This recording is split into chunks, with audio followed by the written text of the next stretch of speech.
pessoal, a partir de agora começa o programa Play no Enem, em parceria com o Claretiano Rede de Educação.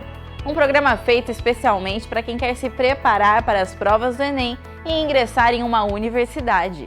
Aqui, além das aulas que são ministradas pelos professores do Claretiano Colégio, você fica por dentro das informações sobre o Enem. E você que ainda não decidiu qual curso escolher, fique ligado na dica de hoje.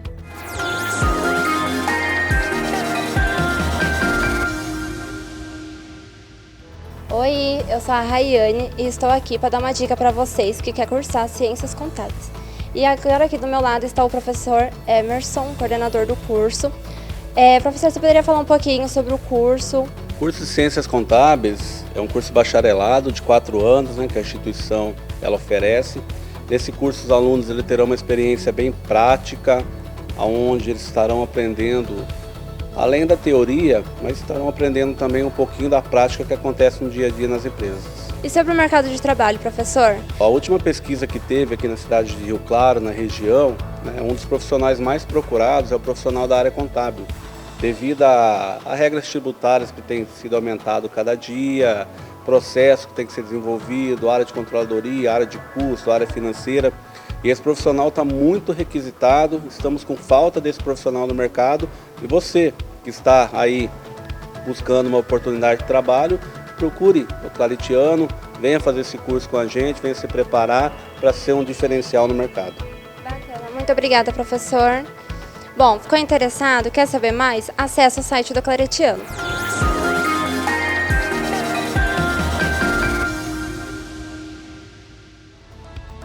Ficou interessado? Então partiu estudar!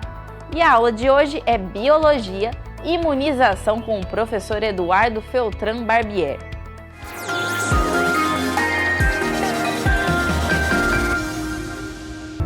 Fala galera, tudo bem com vocês? Por aqui tudo certo. Estamos aqui para mais um Play no Enem. É isso aí, esse programa que vai trazer muita novidade, muita coisa boa, assuntos, ciência para vocês. Eu sou o professor Bob, professor de Biologia do Claretiano Colégio e vim aqui, obviamente, para falar dessa disciplina tão amada por todos, que é a nossa querida Biologia. Hoje, o nosso assunto é imunização, um assunto que é bastante trabalhado no Enem e que vem sendo um destaque nas mídias sociais, em todas as televisões, as rádios, a internet, porque estamos sofrendo deste grande mal que é o coronavírus, essa doença que está atacando o mundo inteiro, a Covid-19, que tem causado muitas mortes, que tem afastado as pessoas do seu convívio social, com esse isolamento. Então, vamos entender um pouco o que seria essa imunização. Vamos lá? Bom, quando falamos de imunidade, nada mais é do que uma maneira que o nosso organismo tem de nos defender contra antígenos. Então vamos pontuar as coisas. Antígeno é todo agente estranho ao nosso organismo. Então, por exemplo, um sangue diferente do seu, um vírus, uma bactéria, um protozoário, uma toxina animal, esses são antígenos. Então, o que é imunidade? É a capacidade que o nosso organismo tem de nos defender desses antígenos. Vamos lá, para o próximo. Existem 2 tipos de imunidade: a imunidade inata e a imunidade adquirida. A imunidade inata é aquela em que nós já nascemos com a capacidade de produzir os anticorpos e já temos algumas células de memória específica contra esses antígenos. Então, o exemplo mais clássico é o da tipagem sanguínea. Então, por exemplo, se eu sou sangue do tipo A, para mim, o sangue do tipo B ou o sangue do tipo AB, eles são estranhos para mim. Então, eu já vou nascer com a capacidade de produzir anticorpos contra esse tipo sanguíneo que é diferente do meu. E por isso dizemos que é uma imunidade inata, porque nós já nascemos com esta capacidade. Já a imunidade adquirida é aquela que nós adquirimos ao longo da nossa vida. Ou seja, a partir do momento que nós entramos em contato com algum tipo de antígeno, nós passamos a produzir as células de memória e os anticorpos específicos. Mas essa imunidade adquirida, ela também é subdividida em alguns tipos. Vamos lá, para o próximo. Muito bem. Imunidade adquirida ativa. Toda imunização ativa é aquela em que o organismo ele é estimulado a produzir células de memória, a produzir anticorpos específicos contra ele. E a imunidade passiva é aquela em que o organismo já recebe os anticorpos prontos. É claro que existem algumas maneiras, disso acontecer, que pode ser de forma natural, de forma artificial, e é o que nós vamos discutir agora também. Então vamos lá. A imunidade ativa natural é aquela em que uma pessoa pega uma doença, ela adquire uma doença, ela entra em contato com aquele vírus, com aquela bactéria, com aquele agente patogênico, e aí o nosso organismo ele é forçado a produzir células de memória e anticorpos que vão combater este agente estranho. Então, nós acabamos produzindo essas células de memória e esses anticorpos, mas é de uma forma natural. Então, por exemplo, as pessoas quando elas pegam catapora, quando elas pegam cachumba, o sarampo, mesmo a gripe, elas adquirem uma imunidade natural. Então elas foram estimuladas por esses antígenos a produzir células de memória e anticorpos, por isso que é ativa, e elas se tornaram imunes. É claro que muitas vezes, como é o caso que a gente está vendo aqui, do coronavírus, as pessoas elas acabam morrendo e elas não conseguem produzir os seus anticorpos e as suas células de memória antes que este vírus acabe acometendo algumas partes dos seus sistemas, dos seus órgãos que são vitais. Infelizmente, nós temos esses casos de pessoas que não produzem a própria imunidade de forma natural.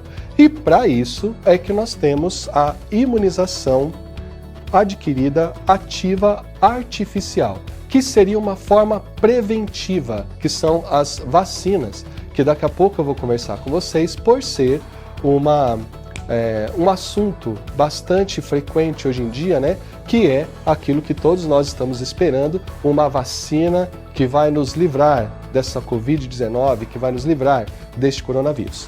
Já a imunização adquirida passiva é aquela em que a pessoa recebe os anticorpos prontos.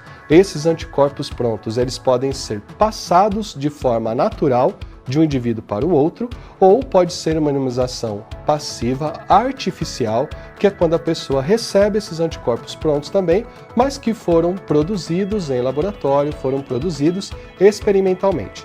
Então, falando da imunização passiva natural, seria transferência de anticorpos que a mãe passa para o seu filho a partir da amamentação ou então via placenta. Então a placenta, que é aquele órgão que protege o bebê dentro da barriga da mãe, ele também faz esse papel de imunização, porque pela placenta a mãe transfere para o seu filho os anticorpos que ela mesma produziu.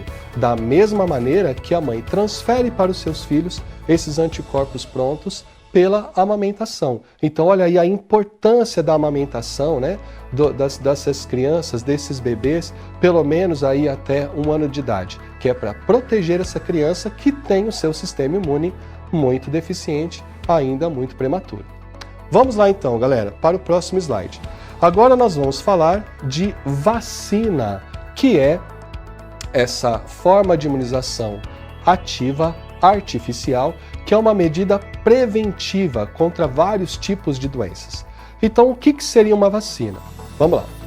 A vacina nada mais é do que introduzir no corpo do indivíduo um antígeno morto ou um antígeno atenuado.